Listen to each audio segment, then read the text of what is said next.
Hi, Tracy Woods here, helping you be the best version of yourself. So just right now, I've been thinking about fears and how people can get really, really embroiled in them and caught up in all of it. And did you know we were only born with two fears? We were only born with the fear of falling and the fear of loud noises. And fear can be a good thing because fear is there to keep us safe. Fear is there to keep us from danger. So, do you have fears? Have you ever thought, where on earth do they come from? Are they fears that really, they can be quite hampering and really, you could do without it because you need to get something done, you need to do something, but that fear of that fear itself is stopping you. We can be sabotaged, can't we, by fear? We can sabotage ourselves from doing something that we love, that we want to do, because of fear. So fear is very real and it is there for a purpose, and it's there for a good purpose. However, in today's century, we generally know how to keep ourselves safe. We won't, I certainly hope, won't just walk out in the middle of the road. We will stop, we will look, we will make sure it's safe before we cross that road. But we don't have that fear, or at least I hope we don't have that fear of never crossing the road. Now, interestingly, I have worked with people who were fearful of crossing the road, and in that instance, it stopped them from going out the front door. I suppose a bit like agoraphobia, fear of open spaces. And something about fear, our fears, that snakes, spiders, heights, etc., it's very, very often learned behavior. And also, if as a little child we've seen our parents or our caregivers or someone who we know, like, and trust be fearful of something, then that means that's dangerous, doesn't it? That's what we process in our minds, that situation is dangerous, so I'm not going to do that. I'm not going to go near a spider. In fact, when I see them at home, I'm going to run, I'm going to stand on the sofa, scream until somebody comes and gets that spider. So, but really, what's that spider going to do? I've had fear of spiders. I can deal with them now. I can deal with them, and actually, I'm quite happy if they're in the house. Although they make webs, but they do eat all the other bugs and things. So I'm quite happy with them in the house. So yeah, fears can often be learned. However, we now know that some fears are deeply embedded in our mind, in our brain, from our great ancestors.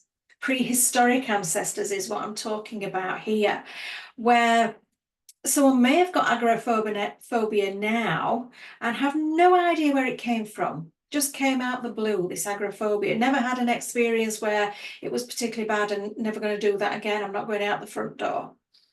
But it's now being said that agoraphobia, going back to ancient history, ancient times, prehistoric times, when man walked the earth looking and hunting and gathering food and had to be fearful of the saber-toothed tiger. He would either stand and fight, which we know sometimes this is the response, isn't it? The fight or flight or freeze now to stress.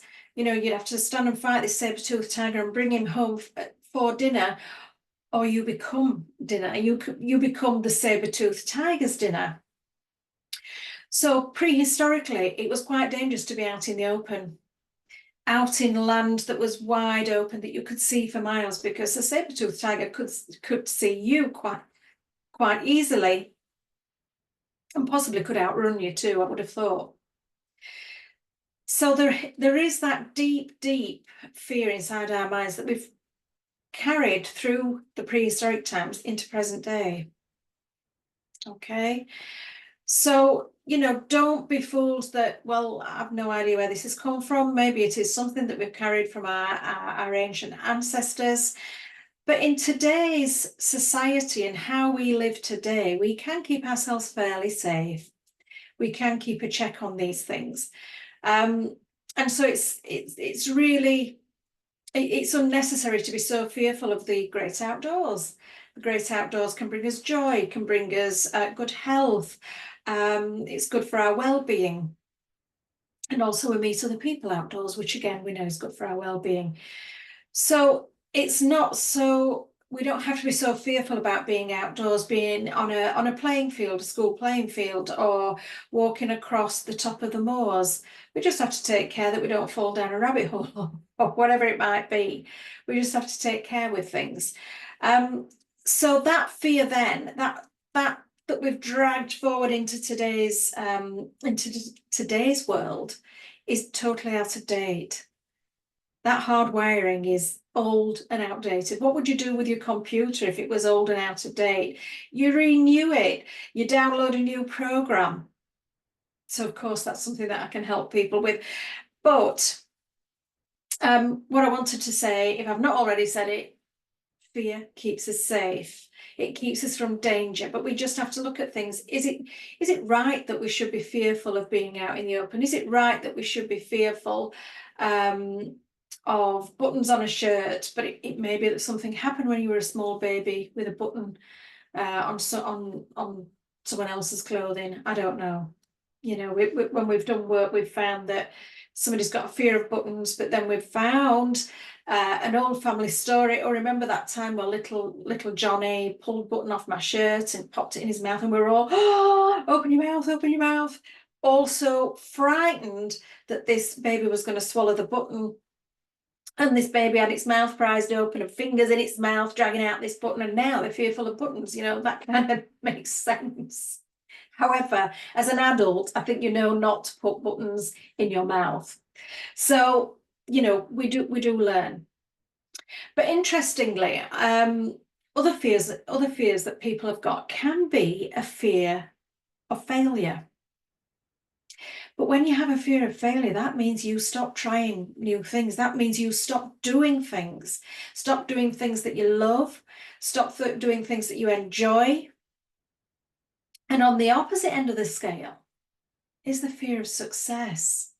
And if you're really unlucky, you can have both. fear of failure and a fear of success. Because the same thing, if we're fearful of success, we don't know how life is going to be if we're successful. What are our friends going to think of us? What are our family going to think of us?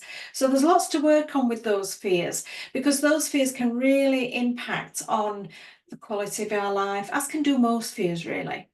Can impact on the quality of our life, and it can impact on our decision making and what we do and how we do it. And so just have a think for yourself now. If you don't have those typical phobias of spiders, snakes, water, flying, etc., do you have a fear of failure? Do you have a fear of success? You might crave success, but I'll mop the kitchen floor rather than put this business plan together and present that to whoever you need to present it to. So it's interesting, isn't it? Have a little think about that. And do let me know in the comments your fears and phobias. I will speak soon. Take care. Bye-bye for now.